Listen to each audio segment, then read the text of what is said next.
Students of class 11th JAC board आपका first term exam science commerce arts सबके लिए जो कि 7 मई को निर्धारित है उसका मॉडल क्वेश्चन पेपर सेट 1 का सॉल्यूशन मैं लेके आया हूं और उम्मीद करता हूं यहां से बहुत सारा क्वेश्चंस आपके एग्जाम में आएगा और क्लास 12th के बच्चों के जैसा आप भी इस चैनल के माध्यम से ज्यादा आंसर कर पाएंगे और सफलता आपके कदम चूमेगी। तो क्लास 11th के सारे बच्चे जैक बोर्ड के इंग्लिश कोर के तैयार हो जाइए मॉडल सेट सॉल्व करने के लिए। तो सबसे पहले शुरुआत में आपको मिलेगा 6 नंबर के लिए एक पैसेज। जैसा आप ये पैसेज देख सकते हैं थोड़ा डिफिकल्ट रखा है और इसको आपको पूरा पढ़ के समझ के कंप्रीहेंड करना है। कंप्रीहेंड मतलब क्या होता है? समझना। उसका नाम भी है कंप्रीहेंशन। तो पूरा पढ़ने के बाद अब वहां पे आपको क्वेश्चंस मिलेगा। आप चाहे तो पॉज करके पेन कॉपी लेके साथ साथ आप भी ट्राई करिए आपको कितना मार्क्स आता है। तो सबसे पहले हम देखते हैं क्वेश्चन नंबर 1 पे है हम लोग। पूरा पढ़ लेने के बाद how was Japan's industry destroyed, तो जापान का इंडस्ट्री कैसे डिस्ट्रॉयड हुआ? इसका राइट आंसर होगा बॉम्बिंग। वहां पे बॉम्बार्डमेंट के बाद इंडस्ट्री वहां पे डिस्ट्रॉय हो गया। नेक्स्ट क्वेश्चन है which country has given security to Japan, कि जापान को किस देश ने सिक्योरिटी दिया? तो याद रखिएगा जिसने तबाह किया अमेरिका ने, उसी ने उसको सिक्योरिटी भी दिया। तो आंसर हो जाएगा नंबर 2 का सी, यूएसए। क्वेश्चन नंबर 3 है अब हमारे सामने। From which year the growth did of industries begin in Japan, तो किस वर्ष से जापान में ग्रोथ शुरू हुआ दोबारा? आपको पता है एटम बम वहां पे गिरा था, उसके बाद दोबारा कब से ग्रोथ शुरू हुआ? तो आंसर हो जाएगा नंबर 3 का ए, 1950। अगला प्रश्न है ब्रोकन इनटू पीसेस मीन्स, तो यहाँ पे वर्ड मीनिंग से संबंधित क्वेश्चंस आ सकता है कि ब्रोकन इनटू पीसेस का क्या मतलब है? बताइए आप आंसर, आपको क्या लगता है? आंसर हो जाएगा नंबर डी, क्रम्बल्ड। फिर नंबर 5 में है the American gave Japan dash help, कैसा हेल्प दिया? तो आपको वहां पे टेक्स्ट में जाके मिल जाएगा, टेक्स्ट से आपको आंसर समझ में आ जाएगा, होगा वाइटल।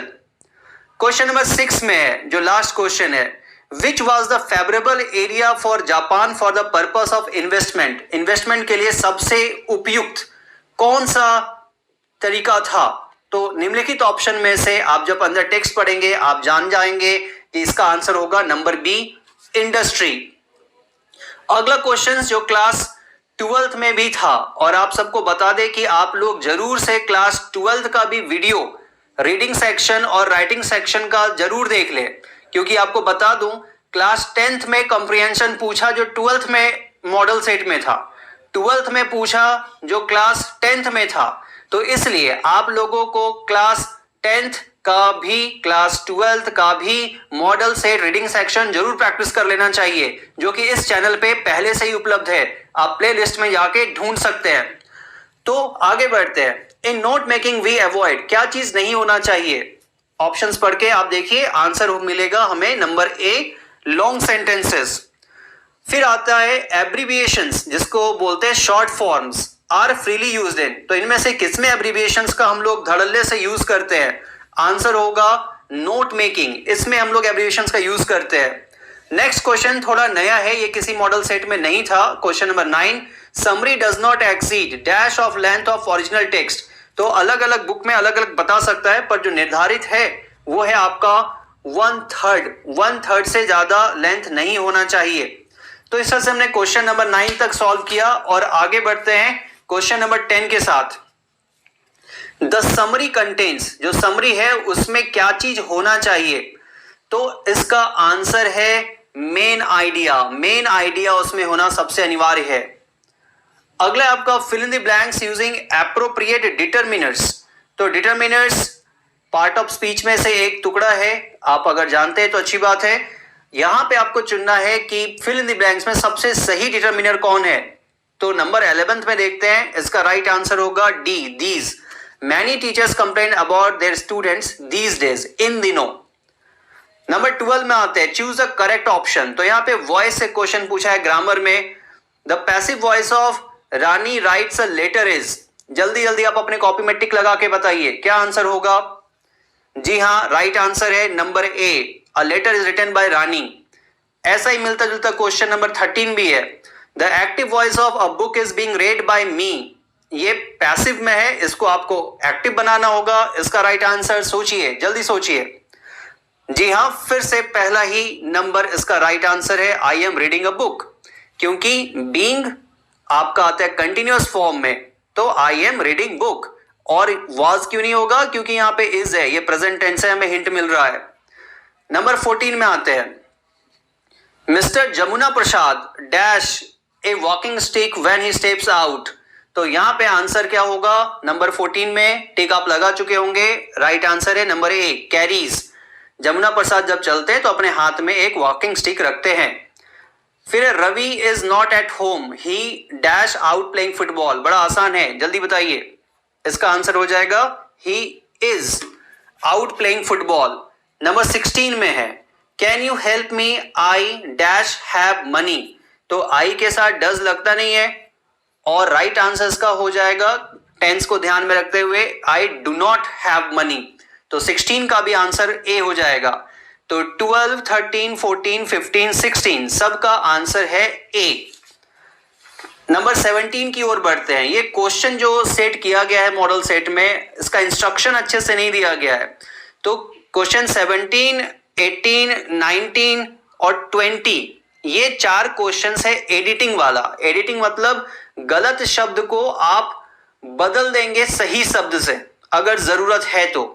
जैसे उदाहरण के लिए मैं डिटेल में पहला समझा देता हूं, an potato is an vegetable not a fruit. तो हमें पता है कि पोटैटो के साथ एन नहीं आता है, ए आता है, और ये भी पता है कि वेजिटेबल के साथ भी एन नहीं आएगा, ए आएगा।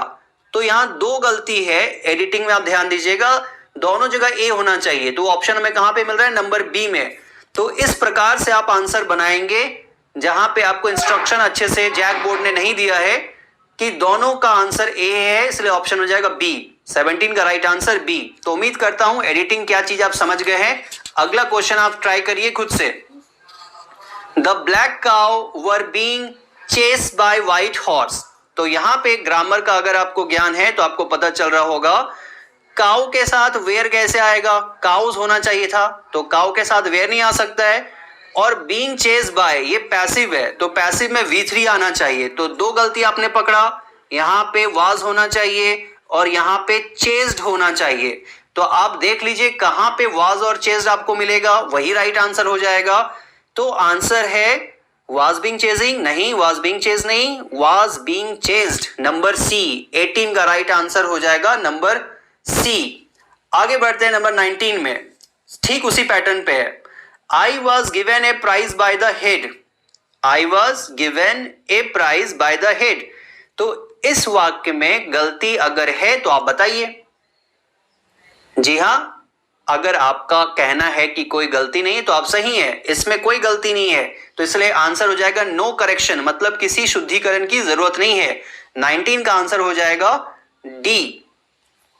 नंबर 20 की ओर देखते हैं। Sita will come when she finished work.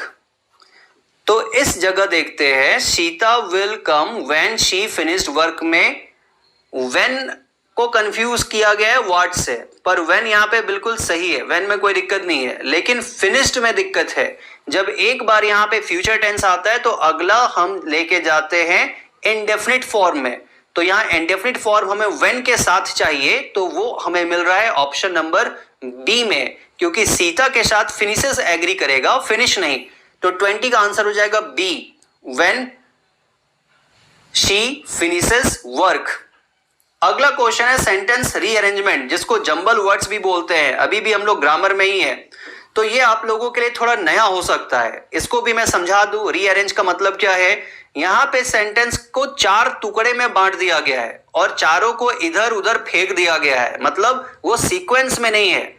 आपको सीक्वेंस सजाना है कि कौन सा सीक्वेंस सही है और वो एक कंप्लीट मीनिंगफुल सेंटेंस देगा। उस सीक्वेंस को हम लोग कोड के माध्यम से डिकोड करेंगे। उदाहरण के लिए थोड़ा डिटेल में बता दूं, क्वेश्चन नंबर 21 का आंसर आप समझ लीजिए कि पहले है सी, मतलब PRQS।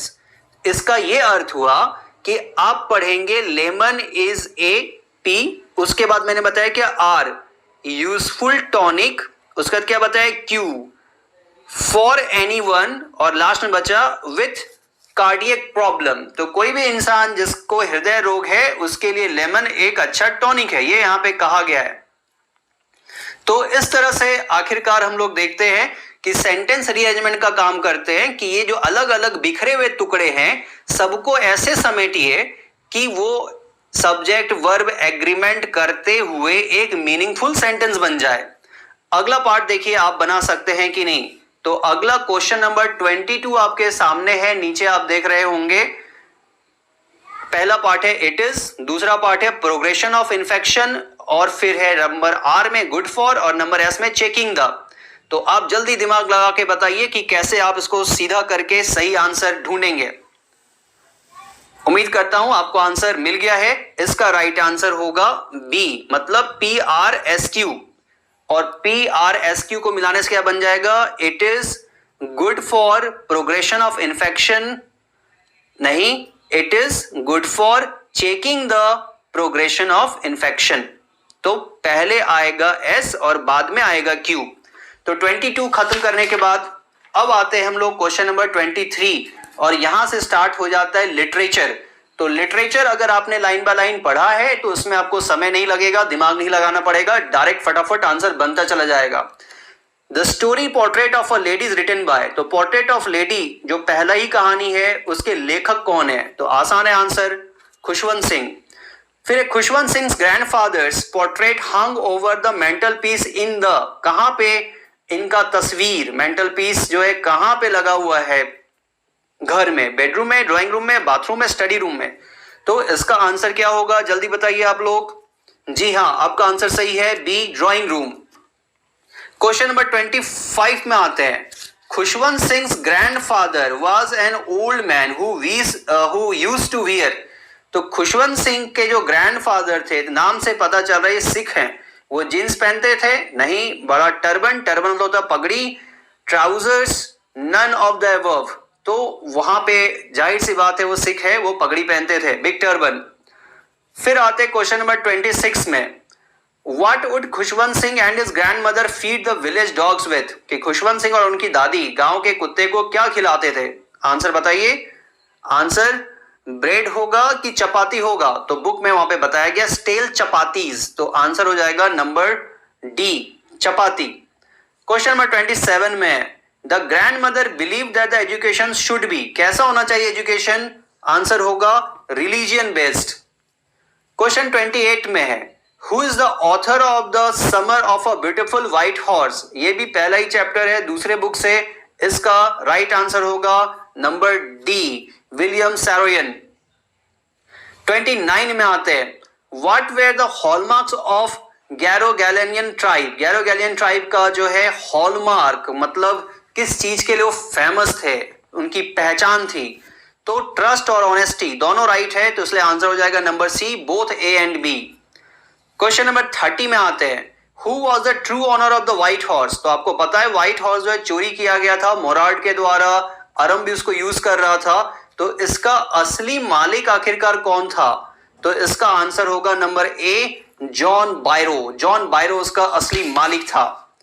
फिर है हम लोग अब क्वेश्चन नंबर 31 में, at what time did Aram and Mourad ride the horse, किस समय में वो लोग चुपके से चोरी से घोड़ा को राइड के लिए लेके जाते थे, आंसर होगा बी, अर्ली मॉर्निंग।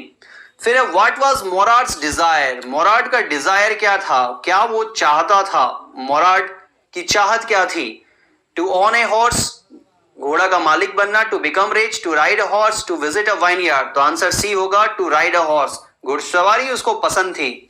नंबर 33 में, the author of the story we are not afraid to die, chapter का नाम है इज, इसके लेखक कौन है, क्वेश्चन नंबर 33 में देखते हैं, जल्दी से बताइए 33 का answer.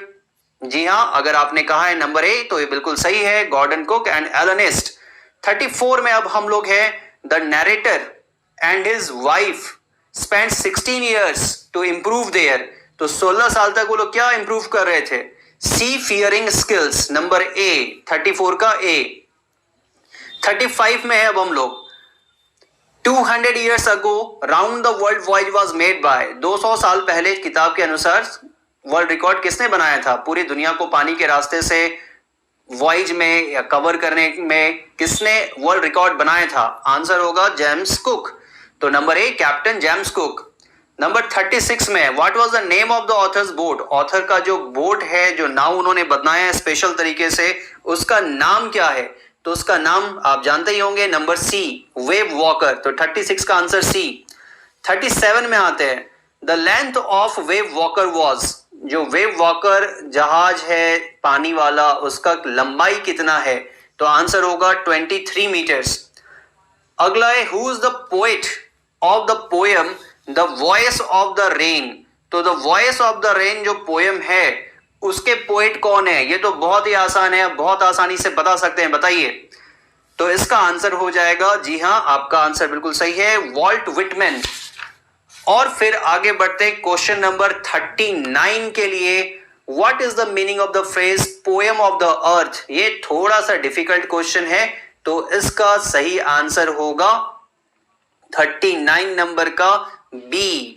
Rain gives the same pleasure to earth as poem gives to humans. तो जैसा धरती को बारिश से खुशी मिलती है, वैसे इंसान को कविता से खुशी मिलती है। कविता पढ़ने में बहुत मजा आता है। इसका रिदम और म्यूजिक के आसपास भी क्वेश्चन पूछ सकता है कि कविता में भी म्यूजिक है और रेन में भी म्यूजिक है। नंबर 40 और आखिरी क्वेश्चन है, what was strange to tell in the poem? कविता में क्या अजीब चीज थी? किस कविता में? वॉइस ऑफ द रेन में। तो ये बहुत ही आसान क्वेश्चन है। 40 का आंसर आपने बिल्कुल सही गेस किया है। इसका आंसर है number A, the rain replied to the poet's questions.